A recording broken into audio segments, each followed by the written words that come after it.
네, 저는 이제 박태영 교수님한테 이제 질문을 조금 하나 드리고 싶은데, 이제 사실 다른 학문을 하다가 이제 바이오를 접목을 시켜서 연구를 하고 계시다고 들었는데요. 이제 저도 이제 처음에 이제 물리학을 하고 생물학을 이제 들어올 때 어려웠던 점이 이제 생물학을 하는 사람과 이제 제가 이제 커뮤니케이션을 하는 과정에서 많이 힘들었습니다. 그래서 하나의 이제 문제를 보더라도 이제 궁금해하는 게 다르고, 이제 그리고 사실 대화도 잘 통하는 게 쉽지 않았고요. 그래서 그런 점에서 봤을 때 이제 그 상대방의 그 사고 이런 걸 이제 이해하는 작업이 저는 필요하다고 생각을 하는데, 혹시 이제 그런 쪽에서 어떻게 하셨었는지 좀 여쭤보고 싶습니다. 예, 이 바이오, 이 생물학의 특징이 딴 과목 이거에 비해서 보캐뷸러리가 딴 데에 비해서 굉장히 사뭇 다르고 참 일상적이지 않은 용어들이 굉장히 많아서 저도 이제 대학원에 진학하면서 처음 이제 바이오 과목을 처음 듣고 그거 관련된 연구를 시작을 했는데, 그래서 굉장히 독학을 많이 했고, 요새는 그 뭐 네이버나 이런 거 치면 그냥 사전이 나오지만, 그래서 이런 무슨 마이크로바이올로지 사전이라든지 특수화된 사전을 옆에다 놓고 한 줄 읽으면 모르는 단어들이 나오면 계속 찾아보면서 할 수 없이 그냥 뭐 몸으로 때우는 그런 일을 해서, 이 보캐뷸러리를 모르면 아무것도 안 되잖아요. 우리 지금 한국말을 아니까 이렇게 대화가 되지, 한국말을 모르면 아무것도 안 되니까, 툴이니까. 그게 이쪽 그 바이오 쪽은 딴 전공을 할 때 넘어야 될 허들인 것 같아요. 그러니까 그거 짜증 낼 게 아니라 그것만 넘으면 한 반 정도는 이루는 것 같아요. 그러니까 요것만 하면 다 잘 되겠거니 하는 희망을 갖고, 기대를 가지고 그 고비를 넘으시면 그 다음부터는 수르르 풀릴 수도 있을 것 같다라는 생각이, 제가 그 기억에, 저는 이제 공대를 다니면서 그 우리 그 필수 과목들 책이 그렇게 두껍지 않거든요. 얇아요. 저기 이쪽 그 바이오 쪽은 바이오 케미스트리 이런 건 전화번호부 같이 두꺼운데, 저 공대 쪽 전공 책은 그렇게, 요새는 좀 두꺼운 책도 많지만 옛날에 아주 얄팍한 책이었어요. 근데 그 얄팍한 책 한 페이지 넘기기가 너무 힘들었거든요. 이 페이지를 이해하지 않으면 다음 페이지를 넘어갈 수가 없는 거예요. 이 페이지를 이해해야지 다음 페이지를 넘어가는데, 그렇게 힘들게 얄팍한 책을 읽어서 공부를 했는데, 전화번호부 같은 바이오케미스트리, 레닌 저 바이오케미스트리 처음 이제 바이오를 공부를 시작했는데, 독학을 했는데, 야, 저 전화번호부를 어떻게 다 읽나 싶었는데, 그냥 사전 놓고 읽으니까 읽어지더라고요. 읽어지고 한 페이지를 몰라도 다음 페이지 이해하는데 그렇게 아주 크리티컬하지를 않더라고요. 그래서 모르고 그냥 막 넘어가다 보면 뒤에 가면 또 앞에도 이해가 되고 그렇더라고요. 그래서 지나놓고 보면은 아까 김재봉 교수님도 잠깐 말씀하셨지만, 바이오라는 게 사이언스 분야에서는 제일 언더스탠딩이 안 된 분야예요. 왜 그러냐면 거기에 있는 분들이 멍청해서 그런 게 아니라 너무나 어려운 분야를 어택을 시도를 한 거예요. 감히 뭣도 모르고 굉장히 복잡하고 어려운 분야인데 그걸 그냥 시도를 한 거예요. 그렇기 때문에 언더스탠딩이 없어. 피직스나 케미스트리는 바이오에 비해서 굉장히 심플한 거거든요. 그 전공하신 분들이 들으면 또 화내실지 모르지만 인 제너럴 굉장히 심플한 거예요. 거기에 비하면. 그러니까 아주 명쾌하게 정리도 되고 뭔가로 결론도 낼 센데, 바이오는 이거 같기도 하고 저거 같기도 하고 너무너무 복잡한 구조예요. 그러다가 이제 DNA라는 놈에 대해서 알기 시작하고 그게 모든 거에 클루가 됐겠구나라는 것부터 이제 시작해서 많은 게 이해하기 시작하면서 이제 판도라의 상자가 확 열려갖고 엄청난 툴도 개발이 되면서 무지무지 많은 걸 아주 그냥 급속도로 알아가고 있는 게 지금 현실의 이 바이오의 이 상황입니다. 그렇기 때문에 이 피직스 하시는 분이나 케미스트리 하시는 분들도, 특히 뭐 나노 테크놀로지, 디지털 테크놀로지 이런 하신 분들도 하다 이제 할 일이 없으면 전부 바이오랑 어떻게 좀 해볼까 하고 기웃거리는 거거든요. 왜 그러냐면 바이오 분야는 된 게 별로 없어요. 알아낸 게 없기 때문에. 그러니까 완전히 무주공산으로 널려 있고 주워 먹을 것들이 많은 거죠. 그러니까 자기가 아는 조그만 전공을 가지고 쉽게 접근해 갖고, 쉽다는 말이 좀 어폐가 있을 수 있지만 어렵죠. 보캐뷸러리를 공부하려면.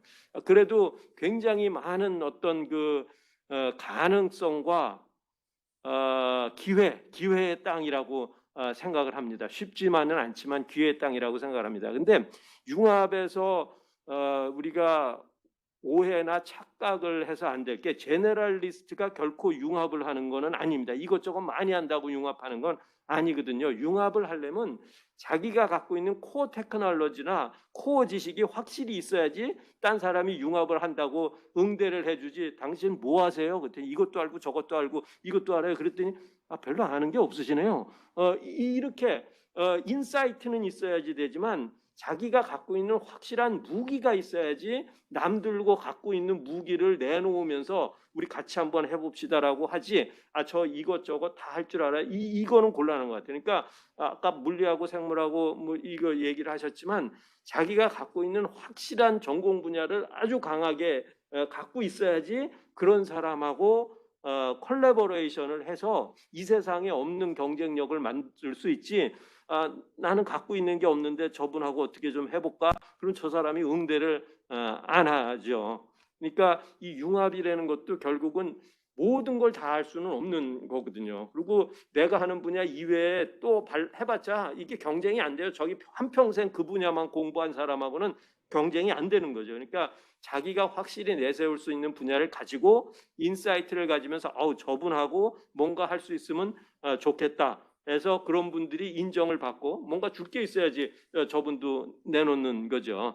그런 게 융합이라고 생각을 합니다. 근데 제가 지금 말씀드리는 거는 좀 이공계 쪽인데 어떻게 보면 국한될지도 모르겠어요. 제가 인문사회계 쪽 이쪽까지 이렇다라고 감히 말씀드릴 수는 없는 거고 그쪽에서 보실 때는 조금 좀 아닌데 그렇게 생각하실지도 혹시 모르겠습니다. 네, 자기 분야에 대한 확실한 어떤 특장점이 있지 않으면 상대방이 융합을 안 해줄 거다, 콜라보레이션 안 해줄 거다 이런 말씀이셨습니다.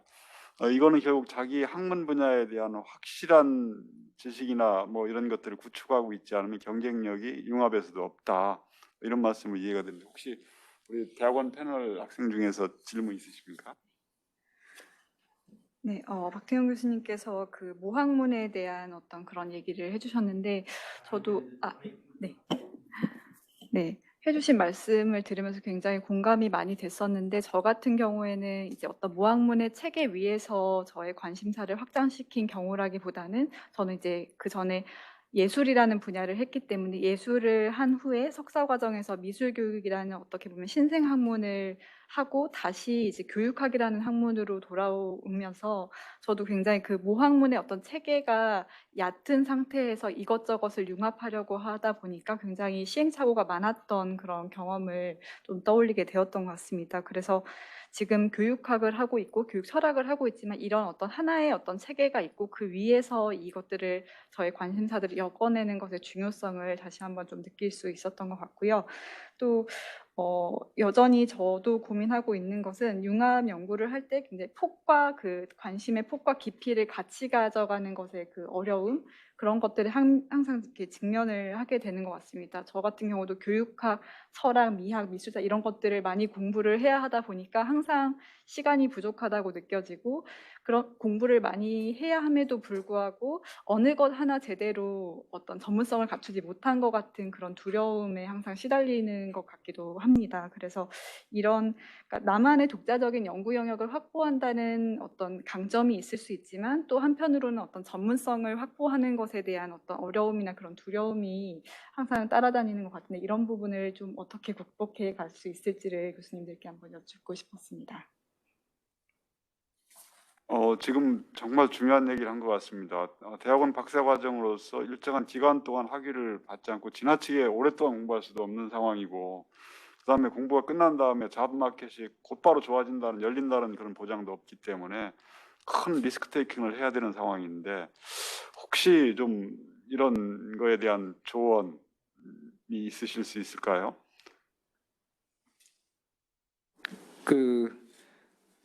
박대현 선생님은 상당히 이제 그 경지에 올라오셨으니까 그러니까 그 분야에 확실한 걸 딱 잡고 그래서 이제 교환 관계를 해서 내가 줄 게 있어야 이렇게 된다 보는 것 같은데요.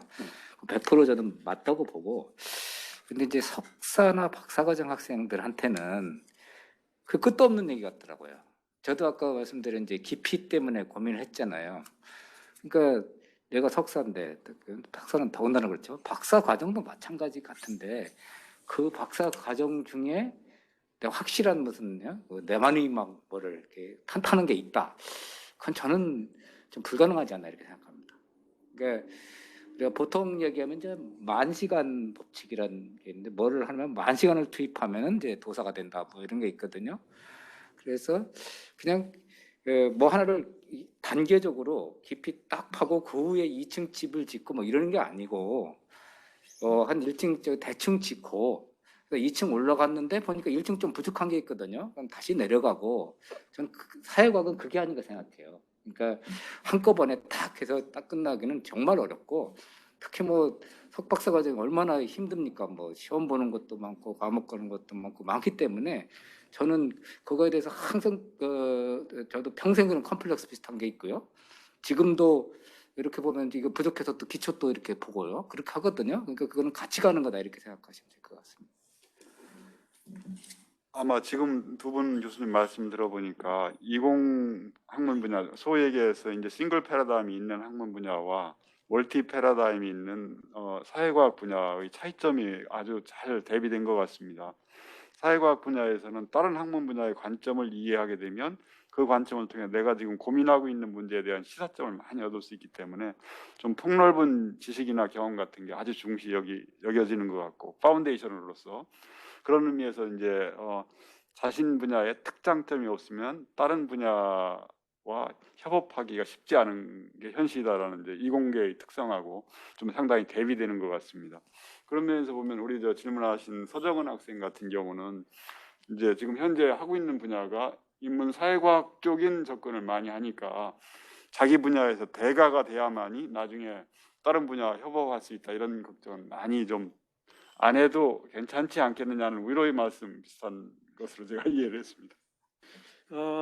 저도 제가 차세대 융합기술연구원에도 좀 있으면서 여러 분야를 봤고 이런 그 미학과 나오신 분들도 있고 근데 굉장히 방황을 하시더라고요. 사실 쉬운 문제는 아닌데 이게 또 제 사고가 이공계에 편협돼 있기 때문에 그걸 전제로 하고 말씀을 드립니다. 모든 게 옳다는 건 아니고 그래서 이 모든 거를 섭렵하고 대가가 될 수 있는 건 결코 아니죠. 그런데 박사학위라는 거는 이게 닥터 오브 필로소피아 자기가 거기에 일가견을 갖는 거거든요. 그러니까 자기가 한 토픽에 대해서는 전 세계 누구보다도 일가견을 가져야지 박사학위를 한다고 생각을 해요. 그렇기 때문에 요새 이제 뭐 박사학위 받는 쌩쌩한 젊은 친구들을 모셔갖고 세미나도 하고 지금 생명과학부 같은 경우는 굉장히 젊은이들 세미나가 엄청나게 왕성하잖아요. 그런 사람들로부터 교수들이 배우죠. 교수들보다 훨씬 잘 알죠.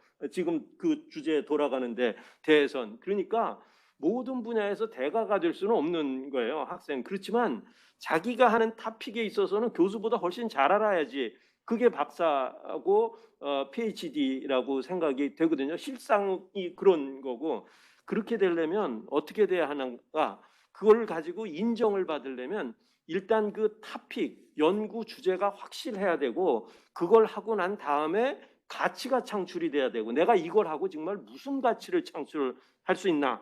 혹은 어떤 문제를 해결할 수 있나 사회적인 문제를 해결할 수도 있는 거고 아니면 과학적인 기술적인 가치를 창출해낼 수도 있는 건데 그런 거를 해야지 인정을 받는 거지 나 이 공부도 해보고 저 공부도 해봤어요 이거 갖고는 인정받을 수가 없는 거죠. 그러니까 박사학위를 하고 과정을 했다라는 거는 확실히 내가 이 분야에서 이런 가치를 창출했다라는 걸 만천하에 공표할 수 있는 그런 뭔가를 이룩해야지 이제 박사학위를 받는 거고 그걸 가지고 승부를 봐야 된다고 생각을 해요. 그러면은 전 세계 누구보다도 자기가 이거 분야에서는 어디에 갖다 내놔도 자신 있게 지도 교수님보다도 아니면 옆에 가르쳐준 선생님보다도 적어도 내가 이 분야한테는 자신 있게 나온다.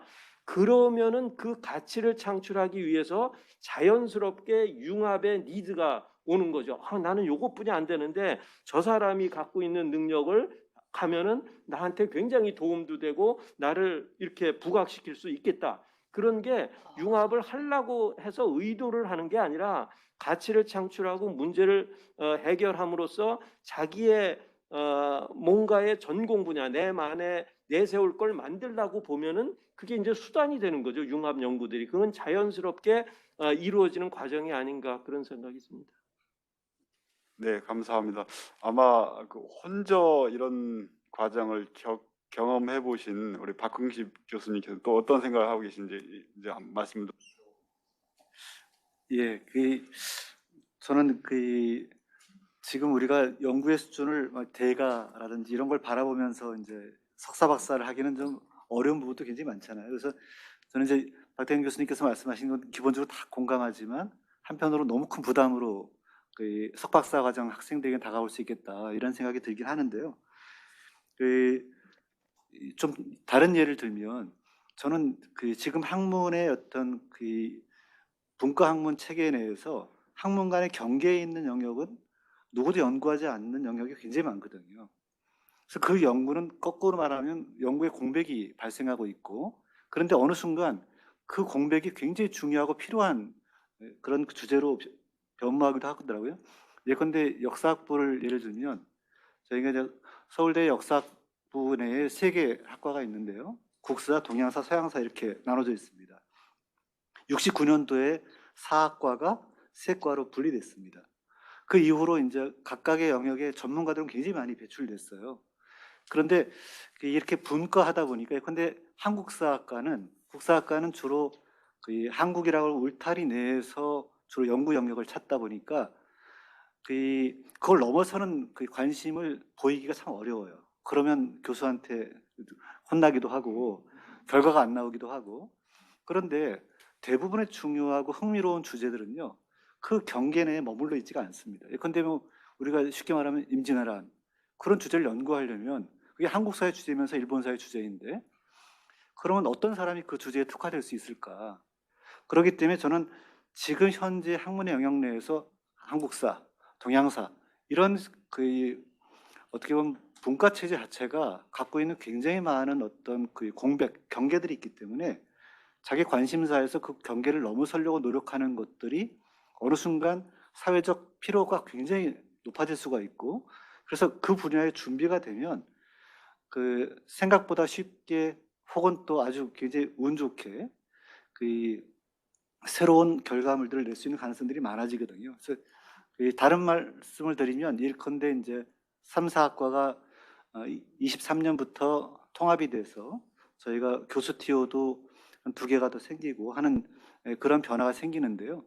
그래서 통합 사학과가 돼서 이제 역사학부가 되는데, 그래서 이제 총장님께 어떤 분야의 교수 TO를 주는데 설득력 있는 어떤 TO를 말씀드려야 이제 TO를 받을 수 있을 것 같아서 저희가 고민하다가 트랜스내셔널 히스토리라고 하는 전공 분야를 뽑겠습니다. 그리고 이런 사람은 지금까지 분과 체제에서 하지 않은 새로운 주제에 대한 연구를 하고 교육을 하고, 그래서 이제 이런 일을 할 수 있습니다라고 이제 설명서를 써서 올려서 통과가 됐는데요. 그것처럼 기존의 분과 체제 내에서 그냥 안주하고 머물러 있는, 근데 이것은 저는 관심이 일단 조금 경계를 넘으려고 하는 그런 관심사가 꾸준히 본인 내부에게도 있어야만 가능한 것이고요.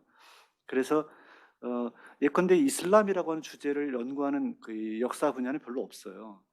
예컨대 이슬람은 중세 시대에는 서양사 분야였다가 근대에 가까이 오면 이제 동양사 분야로 달라지니까 이슬람 연구해가지고는 사실 연구자로 입지를 붙이기가 굉장히 어려운 상황인데, 그럼에도 불구하고 그 주제에 관심을 갖고 꾸준히 연구하는 사람은 제가 볼 땐 우리 사회의 국력이나 여러 가지 학문적인 역량으로 볼 때 준비된 사람이 없어서 그 사람을 못 뽑지, 사실 준비된 사람이 있으면 어떤 그 사람을 또 활용할 수 있는 필요성들이 굉장히 많다는 걸 누구나 알고 있거든요. 그래서 저는 여러분들이 1차적으로 개인적 차원에서는 기존의 학문 간의 경계에 대한 관심을 좀 가지면 어떨까. 그래서 이 크로스오버라는 것은 그 경계에 대한 관심이 없고서는 가능하지 않기 때문에, 그래서 그런 관심을 가질 때 혁신도 나오고, 아까 제일 처음 말씀하신 스티브 잡스 얘기도 저는 그 연장이라고 생각이 드는데요.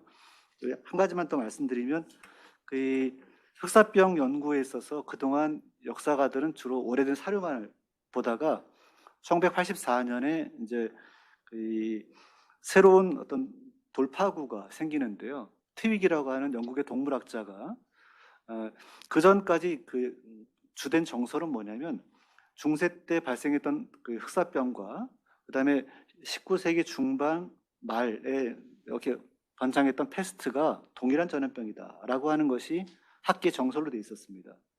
84년에 트윅이라는 동물학자가 그 좀 연구를 해보니까 중세 흑사병 동물학적 관점에서 중세 흑사병 설명이 굉장히 그 현대 그 패스트하고 다른 거예요. 사료 이런 것도 기반해서 보니까. 그래서 새로운 태제들 내놓게 되고 그래서 한 20년간 굉장히 새로운 태제로 그 다양한 그 가설들이 생겨났는데 역사가들은 그것을 하나도 모르고 있었어요. 그러니까 인석 분야에서 그 주제에 대한 연구가 굉장히 심도 높게 있지만 역사가들은 그거를 교과서에 가져올 생각을 전혀 못해서 그 지금 흑사병으로 뭐 인구의 3분의 1 죽었다라든지 뭐 그 중세 흑사병과 근대 흑사병의 동일한 전염병이라든지 이런 것들이 50년 전부터 교과서에 그대로 실려 있지만 다 엉뚱하고 틀린 얘기들을 하고 있지만 바뀌지 않거든요. 크로스오버하는 사람이 없기 때문에.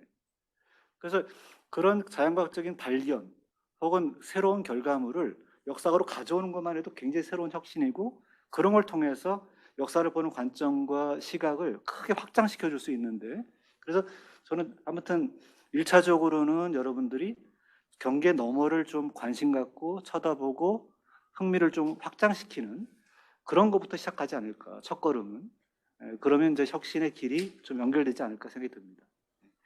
네, 감사합니다. 아마 개인적으로 개인 차원에서 융합을 해야 되는 어려움이 있는 인문학 분야에서 어떻게 이제 연구를 하느냐, 이거 연구의 경험을 통해서 말씀을 해주신 것 같습니다. 혹시 김재원 선생님 여기에 추가적인 아니 뭐 많은 좋은 얘기를 해주셔서 다만 이제 대학원생들의 경우는 항상 뭐 이렇게 말씀을 드려서 죄송합니다만 제1의 목표가 졸업 아닙니까? 물론 학문적 성과를 이뤄가는 것들도 있고 아마 학문적 성과를 더 고민하기보다는 언제 내가 잘 졸업할 수 있을까 그리고 그 이후의 과정들을 이제 고민하게 되는데 저 개인적으로 뭐 석사든 박사 학위든 서로 다른 정도의 전문성을 가진 독립된 학자됨이라고 생각을 합니다.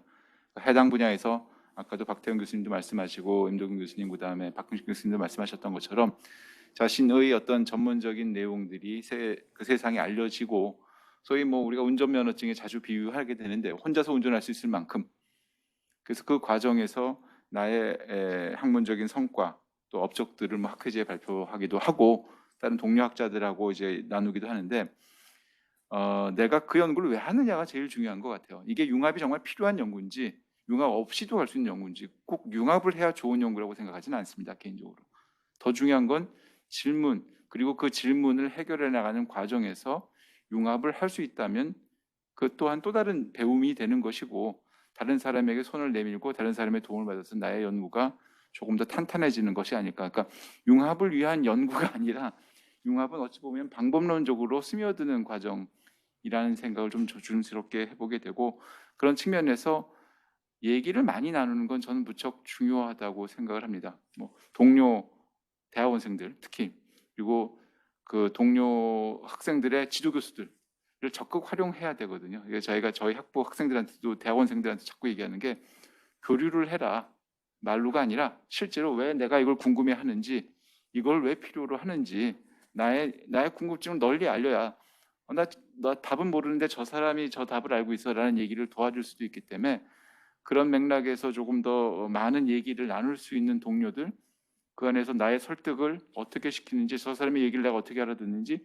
이 과정들이 조금 융합적인 측면으로 녹아 들어간다면 나의 질문도 좀 더 새로워지고 아까 박흥식 선생님도 말씀하셨던 남들이 가지 않은 길들 뭐 학문과 학문 사이의 어떤 경계점에서 빈틈으로 보였던 것들도 새롭게 좀 볼 수 있지 않을까 좀 그런 생각을 해서 뭐 그냥 첨언했습니다.